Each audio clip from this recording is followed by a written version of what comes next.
sometimes that people need to understand that their thoughts is their biggest weapon. Absolutely. And sometimes people just need that little bit of help to create that space for themselves to make sure that they're moving forward. So yeah, no, it's a great set of people actually. You know, I enjoy my PV. so what I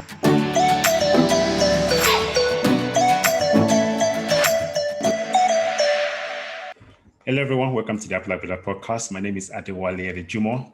Today, we're going to be talking about how coaching will transform and change your reality with a neuroscience-based transformation coach, CD Kotze. CD, welcome to the Adewale podcast. Thanks. No, I'm glad to be here, and thank you very much for giving me the opportunity to chat to you, Adewale. I'm really looking forward to this chat. Yeah, fantastic. Thanks a lot. Thanks one more time, man. So I'm going to jump right into it because we got only about 20 to 30 minutes for us to cover a very broad topic. I first want to know, why did you start and why did you go into transformation coaching? My journey started actually back in 2009. I was working in Dubai in a group of hotels there, and we had quite a forward-thinking managing director that decided that he wanted to create a coaching culture within our organization. And we all basically got trained in a neuroscience-based coaching course approved by the ICF at that stage. And my dad's a scientist, and I've always had a connection a little bit with how the mind works and how people work and how people think. And it's sort of my love for it developed from there. And I've always been very interested in the science behind thinking. And that's really what neuroscience-based coaching is an understanding of the science behind the way people think, and then how to work in that space to almost change the way people think and create new hardwiring for people to have better habits. So that's the transformation that I'm working. Okay. You mentioned the science of the way people think. What does a neuroscience transformation coach exactly do with regards to changing the way people think from how they think now to how you want them to think? How does that entire process work? Okay, so what people need to realize, what the initial reality is that people have a programmed brain. I don't know if you've heard the saying, your thoughts are not your own. What I mean by that is it's almost depending where you were born, depending what your education is, depending what your religion you belong to. There's certain beliefs and certain systems that have been programmed into our minds that are hardwired and that are set and that are strong, and that sort of leads us to have certain biases in certain ways of thinking, certain ways of seeing the world, certain ways of processing events that happen to us. That is ingrained in our brain, and that will always exist. There's no way of changing the hardware. It's also a fact that no two brains are alike. So what as a starting point, what I really like to do, and what most coaches do anyway, is almost connect with changing your thinking, and sort of looking at what bigger things you'd like to achieve, because very often people are stuck in sort of that day-to-day grind and that day-to-day sort of checklist, and they're not thinking far enough ahead to understand where they want to end up in almost their retirement, what influence and what legacy they want to leave for their kids, and what opportunities they want to leave, and sort of the wider community influence they want to have, and what their life should look like. And that's really where I start as a starting point, and that sort of stimulates a kind of thinking, and a kind of vision, and a kind of connection on an emotional and a level to that bigger thing. Then what you then basically do is, once you've established that, you then take it all the way back to what today is and what the reality is today, and then you start working on milestones and events that will lead you to that bigger picture. And it's really just chunking down what that is. Now, how the transformation happens is basically getting that focus on those smaller bits and those smaller things, and working consistently towards towards a forward motion and towards what the vision is, or what the solutions are, and what the actions and the plans are to get to those points. That's when you start forming new neural pathways, basically. So neurons that fire together wire together. So the more you do these kind of things, and the more you work towards those kind of things, the stronger your thought process and the stronger your brain becomes in doing those things. And it almost disconnects you from some of your limiting beliefs. It almost disconnects you from some of those things that you keep on telling yourself that you aren't able to do. And it almost disconnects you from a thought that the societal norm of success is fine, towards more of I'm responsible for my own thought process. I'm responsible for my own success. Therefore, I can work towards that in my own space, and creating that time to work on yourself. So that's really what it is. So you, like I said, you might not change those the hard wiring of but you can make your new thinking stronger than what that hard wiring is. And it's important to make sure that part of the brain is stronger rather than what is in the subconscious. And what people don't realize, in a sense, is that some of these limiting beliefs and so on is almost just only your brain telling you, I would like to save energy. It takes a lot of effort to form this new hardwiring. You're comfortable in the way you are. I want to save energy. So it's almost a scientific system, really, that's at work to change, and that you can only do through forming new habits. Sounds like it's part of like our evolutionary, or part of our evolution, for us to, one, conserve energy, and to do things that your brain has already learned. And it's almost like your body subconsciously doesn't want to learn how to do new things. And you yourself have to be the one to push yourself to learn new things through repetition. And through the repetition, you start to master new ways of living, rather than the way that you currently are living, which is what I got from what you said, is that it is like survival mode. Like we're all just doing things to survive without really thinking like long term, without really thinking long term. Am I correct in saying that? Yeah, and that's very accurate. And there's, when you talk about evolution, we come from a place where we used to have to run away from the lion that jumped out of the bush, so to speak.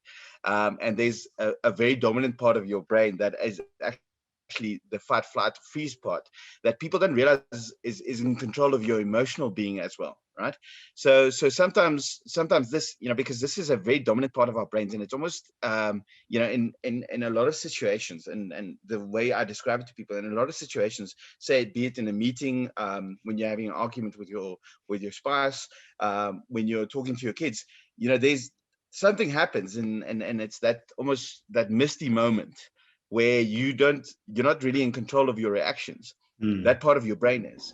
And what we also do as neuroscience-based coaches is we identify what your emotional drivers are, and create awareness around that, and make sure that you then become able to control that part of you a little bit more. So you're not making emotional decisions, you're making clear thinking decisions. And that comes with that awareness, and we spend a lot of time creating that awareness of what your thinking process actually is right now, and then calming that emotional brain down a little bit. So that's, when you talk about evolution, that's very much accurate in what we do. Now tell me something, right? Who are the types of people that you normally find are clients of transformation coaches like yourself? Ooh, my favorite people to work with is actually entrepreneurs, and very often female executives, and people that want to shift their life, that are not quite comfortable in sort of the day-to-day kind of, I call it go to school, go to university, find your sweetheart, go to work. You know, they're not always comfortable in that kind of rhythm that's very often set up for our lives, and they want to work on themselves and achieve something more. And you know, these are a lot of the people that I work with are very successful people that just want to create a bit of a clearer path for themselves to make sure that they create a balanced kind of success that's not just driven by a singular part of their lives, but more of a work, self-development, and the development of those around you, and that brings a lot of balance, really, and that societal success will bring you happiness in one area, but it won't bring you a complete happiness. Whereas the coaching process and that connection with with the bigger purpose and your bigger why, actually, that is what brings you a balanced happiness, and it allows you to really work on yourself, and that has a ripple effect on those people around you. So yeah, no, I'm selective who I work with, because I find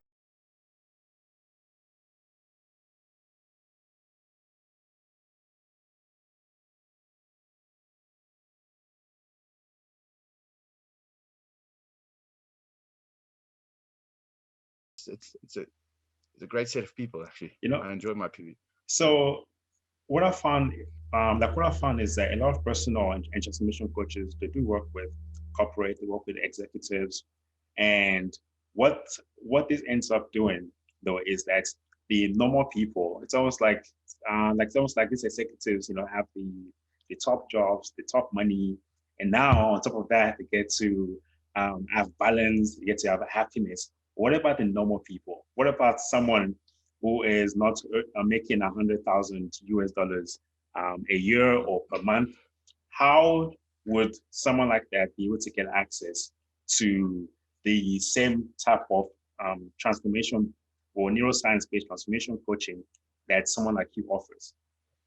Yeah, well, they can, first of all, they can speak to me. I'm open to chatting to anybody, and I'm open to working with people in whichever the situation they are in life. That's always something that I prioritize, because, my drive is really to help people, and my drive is really to make sure that coaching is available on a wider scale.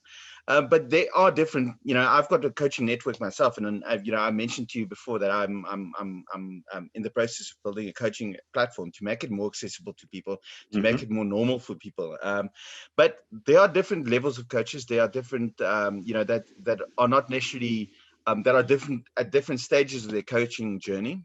That are not necessarily going to, need you to be $100,000 a month exec, but that are working with you in different stages. Whether it's, you just starting your career, whether it's when you want to transition into your career, whether you want to start working to that C-suite job, or whether you want to start your own business. It's it's worth having those conversations, and worth having those conversations with different coaches, because we are inherently a group of people that want to help people. So very often when a coach finds a connection with you, they will adjust their business model to help you through that process, because I believe I believe that whatever we invest in the helping space comes back to you tenfold, and that's why I'm always willing to work with different types of people, and from different levels of all walks of life. And I think that's one of my priorities in what I do. And for someone who wants to work with you, where can they actually find you to approach you to say, I want to work with you, CD? Well, my main platform is LinkedIn. They can reach me at LinkedIn at just search my name, CD Kotze. I offer free 60-minute discovery calls for people that just want to have a chat about coaching. I always like to demonstrate the effective coaching and what coaching actually does in those calls, and because there's a lot of sort of misconceptions of what coaching is, and what I then create in that situation is a bit of clear thinking. So people just need to reach out to me. I'll set up a chat, and I'll make sure that they got all the information about my coaching beforehand, so that they can go through it, so that we can just purely focus on that person in that conversation. But like I said, LinkedIn, and I've got other social media platforms, and my website should be launching in the next 2 months once I've uh, I wouldn't say perfected it. Once I'm proud of it. Okay, perfect. One other question I want to ask you is I'm sure you've actually met people, and I used to be one of those people as well in the past, where if you had to tell me about coaching, I'll be like, no, I don't need that. What reasons have you found that people think they're either too busy or they don't need coaching? Yeah.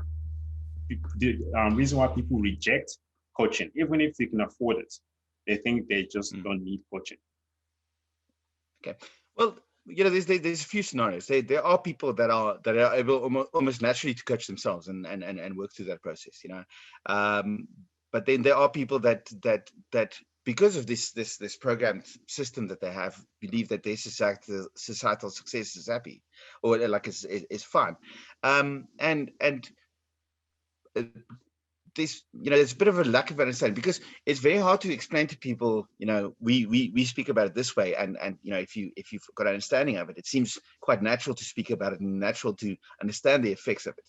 But for somebody to engage in you where you're not, because we work in a transactional world, people almost expect, so if I pay you for something, I would get a cup or a book or a hand, or a phone or something in return. Whereas in this space, you actually are working on somebody's success, and you're working on almost a success that is as deeper rooted in that person. So I find people, there's a bit of a lack of understanding of what it is, but then also at the same time there is also a fear of that inherent success, and a fear of taking that responsibility to make it part of your DNA, and a fear of failure almost. And if I put myself out there to reach these big ambitious goals that I work towards, these goals that I keep for myself, if I put it out there and I fail at those, what's that going to say about me? And that's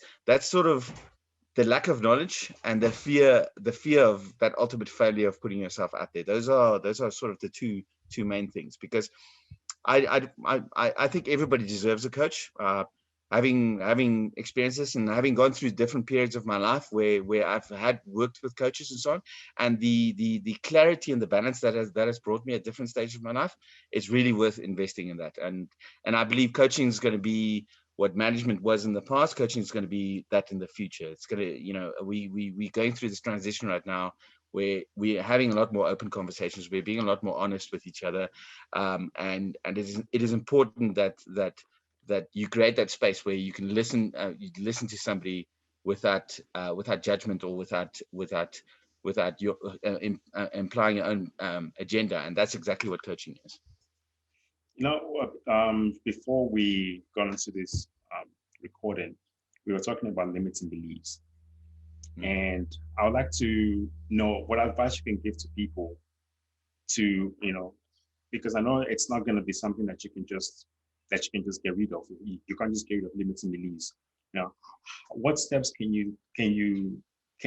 what beginning steps can you give to someone for them to start the process of getting rid of limiting beliefs? Is it like maybe some kind of affirmation, or some chant, or yoga, or something?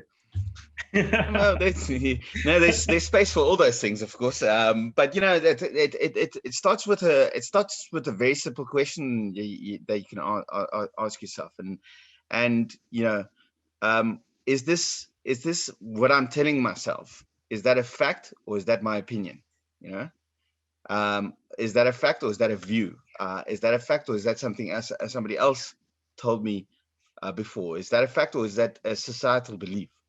And very often when you really dig down to that question, you actually turn around to yourself and say, you know what, I'm I'm not quite right in my view, and perhaps then you change the question to, what is it that I can make out of this limiting belief that will give me the gift of knowledge? What do they need to do to take that knowledge and make it one of my strengths? And what is it that I'm going to get on the other side of that knowledge and that strength? And what is that going to give me in the end? And that visualization is actually formed in the same area that is that you use, the same area of your brain that you use for actually doing things. And once you start thinking that way, and once you start visualizing, and once you start thinking about what gift this can give you, your brain also your brain moves from the area that limiting beliefs exist into an area of actually forming a new truth for yourself. So that's the first question is always this a fact or is this my opinion? That is actually one of the bases of, say, Buddhism. And I'm going to say again, I am not Buddhist. I just like to take some teachings from different parts of the world. And basically what the word Buddha means is the awakened one. And being awakened just means that you see the world as it is rather than as you think and you want it to be. So one of the first steps there is for us to basically start to see things as they really are and not as we think they are. And even in my previous podcast, this is just for anyone that wants to dig a little bit deeper into that. And the podcast is about how to live your life according to your own principles, rather than according to the beliefs and the cultures and traditions and peer pressure of society. So yeah, that's that kind of rings that bell. See, and this is I've got a real and it's amazing having I'm never going to say that I'm a specialist. There's a long journey that I have to still go through in terms of understanding exactly how the brain works, and I will never claim to be a neuroscientist. I just have it's amazing how connected these neuroscience facts are that have been formed in the last since like 1970 when it's really come to the fore, and in the space of positive psychology, and how that is connected with those cultures of awakening and all those kind of things. And I like what you said about the state of awareness, and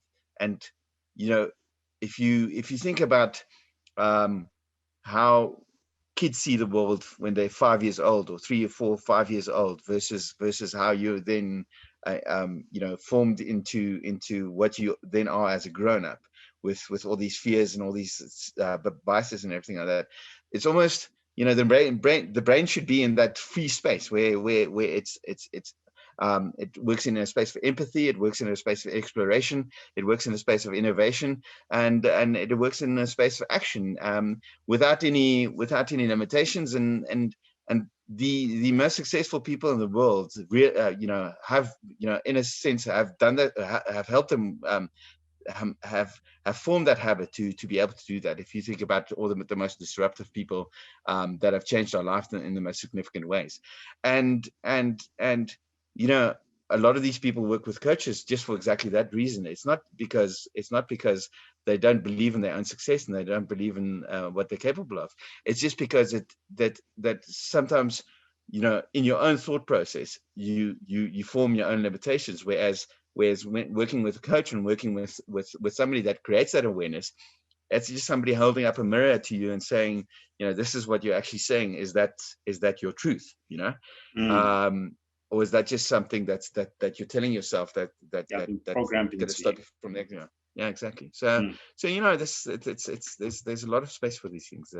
It's and it's something we should teach our kids. It's something we should use to help society, and hopefully with everything that's going on in the world, the gift that comes from all this is exactly that work towards self-awareness and that work towards a better, more inclusive, more dynamic world where everybody's uplifted rather than just certain parts of the society. CD, thanks a lot, my friend. I appreciate you coming to Afterlife, brother. Any last words?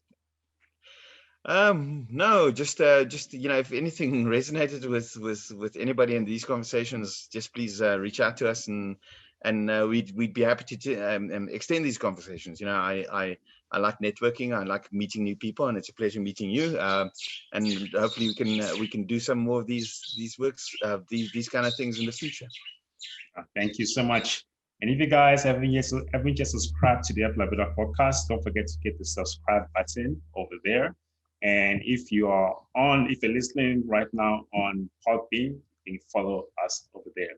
All right, guys. Thank you so much. Have a good day.